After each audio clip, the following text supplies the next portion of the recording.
ભારતીય space agency Indian space research organisation એટલે કે ઇસરો ઇતિહાસ બનાવવા જઈ રહી છે। આ મહિને ઇસરો સંપૂર્ણ સ્વદેશી સ્પેસ શટલ લોન્ચ કરવા જઈ રહી છે। શ્રીહરિકોટા ખાતેથી લોન્ચ થનારા આ માટે કાઉન્ટડાઉન શરૂ થઈ ગયું છે। સૌથી મોટી વાત એ છે કે ઇસરો આ લોન્ચિંગ રિયુઝેબલ વ્હીકલ દ્વારા કરી રહ્યું છે। મળતી માહિતી પ્રમાણે સ્પેસ શટલનું વજન સ્પોર્ટ્સ યુટિલિટી વ્હીકલ જેટલું હશે। વૈજ્ઞાનિકોના અંતિમ તબક્કાની તૈયારીઓમાં લાગી ગયા છે। ઉલ્લેખનીય છે કે ઘણા દેશો રિયુઝેબલ લોન્ચ વ્હીકલના પ્રસ્તાવને ઠુકરાવી ચૂક્યા છે।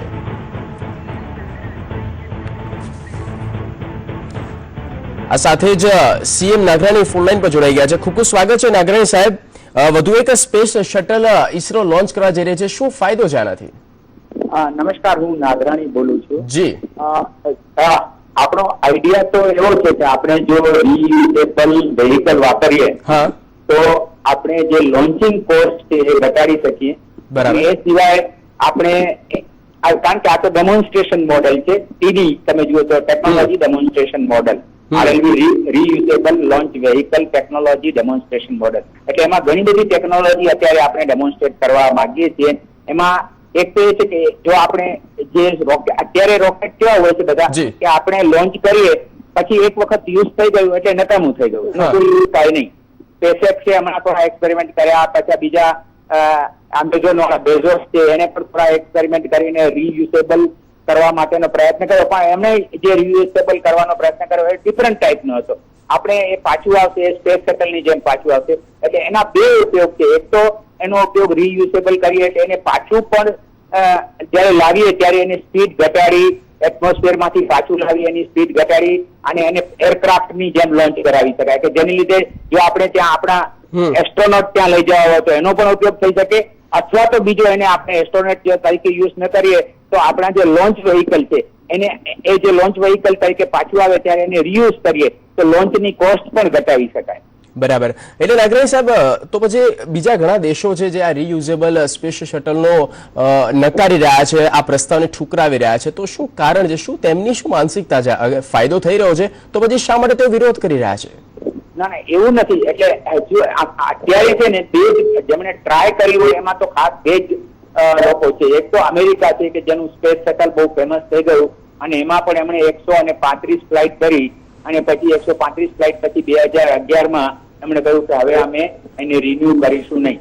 પરંતુ એનો જે ઉપયોગ હતો એ માત્ર એના માટે હતો, એમણે કર્યો હતો કે એમનો જે ઓરિજિનલ આઈડિયા હતો કે એને આપણે રિયુઝેબલ લોન્ચ વેહિકલ તરીકે યુઝ કરીશું, એના બદલે એ માત્ર અને માત્ર એસ્ટ્રોનોટ ને સ્પેસ સ્ટેશન સુધી અથવા તો બીજા જે રિપેર કર ત્યાંથી લઈ જવાના અને પાછા લઈ આવવાના, એટલે એમણે બિલકુલ મેન રેટેડ જેને કહ્યું એ કહ્યું, એટલે મેન રેટેડ કર્યું એટલે થોડું વધારે એક્સપેન્સિવ થઈ ગયું। હવે આપણે જો આ વેહિકલ જે બનાવીએ છીએ એને એક્ઝેક્ટ મને આઈડિયા નથી, પણ જો આપણે એવી રીતે બનાવીએ કે મેન રેટેડ પણ તરીકે પણ યુઝ થઈ શકે અથવા તો સ્પેસક્રાફ્ટ સેટેલાઇટના લોન્ચ માટે પણ થઈ શકે, તો એ ડ્યુઅલ યુઝ માટે થઈ શકે એવું થઈ શકે। અને બીજું જેને યુઝ કર્યું કે રશિયાએ કર્યું હતું, રશિયાએ એક જ ફ્લાઇટ એની બુરાન કે શટલ હતી એનો એક જ યુઝ કર્યો, પછી એમણે બહુ 89-90માં, પણ હવે ટેકનોલોજી પણ ઘણી ચેન્જ થઈ ગઈ છે। આ બધી ટેકનોલોજી હતી એ જૂની, તો આપણી પાસે ટેકનોલોજી છે, કેપેબિલિટી છે, તો આપણે નવી ટેકનોલોજી કેપેબિલિટીનો યુઝ કરી અને ક્વાઇટ પોસિબલ કે આપણે એને સારી રીતે ડેવલપ કરી શકીએ।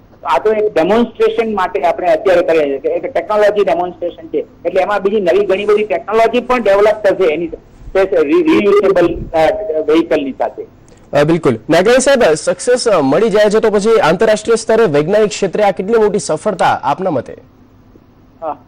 મારા માટે એટલે ઇસરો જે કરી રહ્યું છે નેચરલી એમણે આ ઘણો લાંબો આ લગભગ 15 વર્ષ જૂનો વિચાર છે પેલો, કારણ કે જે સ્પેસ શટલ તો ત્યારે ઘણી જૂની હતી, 135 ફ્લાઇટ એને કરી ત્યારે 2011 ઘણા જૂનો વિચાર હતો અને અત્યારે આપણે નવી ટેકનોલોજી છે એ ટેકનોલોજીનો યુઝ કરી અને આપણે બેઝિકલી અત્યારે તમે વિચાર કરો કે આપણે 1 કિલો લોન્ચ કરવું હોય તો લગભગ જેટલો ખર્ચો થાય છે એનો 1/10 જેટલો ખર્ચ થઈ જાય તો આપણે લોન્ચિંગ કેટલું બધું સસ્તું। બરાબર। એ મેજર એડવાન્ટેજ એ થઈ શકે। એ સિવાય આપણે આપણા એસ્ટ્રોનોટ પણ ધારો કે એને આપણે મેન રેટેડ બનાવીએ તો એસ્ટ્રોનોટ ને પણ આપણે આપણા લોન્ચ કરી શકીએ અને પાછા લાવી શકીએ, કારણ કે પાછા લોન્ચ કરવું એ એટલું ડિફિકલ્ટ નથી કે જેટલું પાછા આવવું છે, કારણ કે ફાઇનલી તમારે હાઈ સ્પીડ થી એટમોસ્ફિયરમાં એન્ટર થવું છે। અને એ જ રીતે તમને યાદ હોય તો જે કોલંબિયા શટલ છે જેમાં કલ્પના ચાવલાનું મૃત્યુ થયું એ નીચે આવતા હતા ત્યારે એટલી ફાસ્ટ સ્પીડથી આવે કે એટમોસ્ફિયરમાં ઘર્ષણ થાય ત્યારે લગભગ 5-6 હજાર ડિગ્રી એની અમુક પાર્ટ પર એ 5-6 હજાર ડિગ્રી સેન્ટીગ્રેડ જેટલું ટેમ્પરેચર થઈ જાય તો એ વિસ્ટ્રેન્ડ કરી શકે એવા મટીરિયલ બનાવવાના, એને એવી કેપેબિલિટી બનાવવાની, એવું આપણે કરવા માંગીએ છીએ.